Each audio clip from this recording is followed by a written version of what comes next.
20 साल की उम्र में बेटे को खोने के बाद आज उसके कातिलों को उनके किए की सजा मिली तो एक मां की आंखों से आंसू रुक न सके। लगभग 7 साल के लंबे इंतजार के बाद कलेजे के टुकड़े को मारने वाले कातिलों को जब सजा मिली तो पिता भी भावुक हो गए। गुरुवार को लखनऊ की एनआईए कोर्ट ने कासगंज के चंदन गुप्ता हत्याकांड को लेकर 28 आरोपियों को दोषी करार देते हुए फैसला सुरक्षित रख लिया। दरअसल 26 जनवरी 2018 को कासगंज में तिरंगा यात्रा निकालने के दौरान चंदन गुप्ता की गोली मारकर आरोपियों ने जान ले ली थी। इसके बाद दो गुटों में हिंसा भड़क उठी। हिंसा में कई दुकानें, 2 बसें और एक कार तक जला दी गई थी। इसके बाद यूपी के साथ साथ पूरे देश में राजनीतिक माहौल भी गरमा गया था। चंदन गुप्ता उस समय 20 साल के थे और बीकॉम के स्टूडेंट होने के साथ एक सामाजिक संस्थान भी चलाते थे। उनके पिता सुशील गुप्ता कासगंज में एक हॉस्पिटल में बतौर कंपाउंडर काम करते थे। उनके 3 बच्चों में चंदन सबसे छोटा था। अब इस केस में आरोपियों को दोषी करार दिए जाने के बाद शुक्रवार को उनकी सजा का ऐलान होगा। वहीं आरोपियों को दोषी करार दिए जाने के बाद पिता का बयान सामने आया है। उन्होंने कहा है कि इस फैसले से सत्य की जीत हुई है और चंदन की आत्मा आज जहां कहीं भी होगी उसको आज संतुष्टि मिलेगी। बहुत अच्छा हुआ है। न्यायपालिका से हमें यही उम्मीद थी कि हमको बताएं न्याय मिलेगा और सत्य की जीत हुई है। इससे हम बहुत, हमारी आत्मा को भी संतुष्टि मिली है। चंदन की आत्मा भी आज जहाँ कहीं भी होगी वो भी बताएं संतुष्ट होगा। उसका कसूर सिर्फ यही तो था कि वो भारत माता की जय, वंदे मातरम का जय घोष लगाते हुए 26 जनवरी पर उत्सव मना रहे थे और कुछ लोगों ने उसको बताएं उसके गोली मार दी जिससे उसकी हत्या हुई।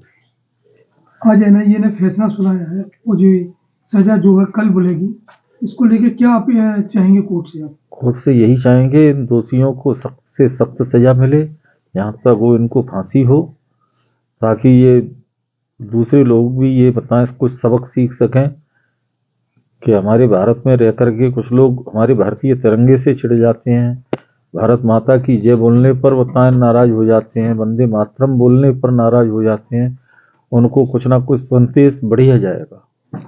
एक आरोपी की मौत हो चुकी है और एक को निर्दोष साबित किया कोर्ट ने, क्या चाहिए? अब इसमें मैं कुछ नहीं कह सकता। न्यायालय ने क्यों किसको बरी किया है, किस वजह से किया है, इस बारे में मैं ज़्यादा नहीं जानता। लेकिन जो बरी हुआ है उसको, उसका भी दोष था कहीं ना कहीं। क्यों हुआ है ये, इस बारे में मैं कुछ नहीं कह सकता। इससे लंबे अंतराल में आपने लखनऊ, दिल्ली और कासगंज जनपद में भी बहुत संघर्ष किया। किस तरह का निर्णय आप देख रहे हैं? निर्णय अच्छा आया है, देर से जरूर आया है लेकिन वो निर्णय बहुत अच्छा आया है। एक तरफ आप अपने बच्चे की नौकरी के लिए भी प्रयत्न थे जो सरकार ने नहीं दी, क्या वो सरकार का पहलू था? हमने तो नौकरी नहीं मांगी थी, वही सरकार ने ही कहा था कि हम एक नौकरी देंगे, चंदन चौक बनाएंगे, लेकिन वो भी अधूरा पड़ा है। आज भी चंदन चौक, चंदन की मूर्ति अनावरण के लिए तरस रही है। अब ये तो सरकार जाने, सरकार क्या करती है। ये तो लगता है कहीं ना कहीं सरकार का रवैया ढीला है। अब थोड़ा ढीला तो नहीं कहूँगा, क्यों नहीं करा है ये, इस बारे में मैं कुछ नहीं कह पाऊंगा। मैं तो ये चाहता हूँ कि उसका चौक भी बने, जो वायदे किए वो वायदे पूरे किए जाए। आपको बता दें कि इस मामले में पुलिस ने मुख्य आरोपी वसीम, नसीम, सलीम समेत 100 से ज्यादा लोगों को गिरफ्तार किया था। ये तीनों भाई हैं। हालांकि बाद में इस मामले में कई लोगों को छोड़ भी दिया गया था। लगभग 7 सालों तक चली कानूनी लड़ाई में चंदन के पिता को काफी संघर्षों का सामना करना पड़ा था। इसके बाद अब जाकर लखनऊ की एनआईए कोर्ट का फैसला आया है और 28 आरोपियों को दोषी करार दिया गया है।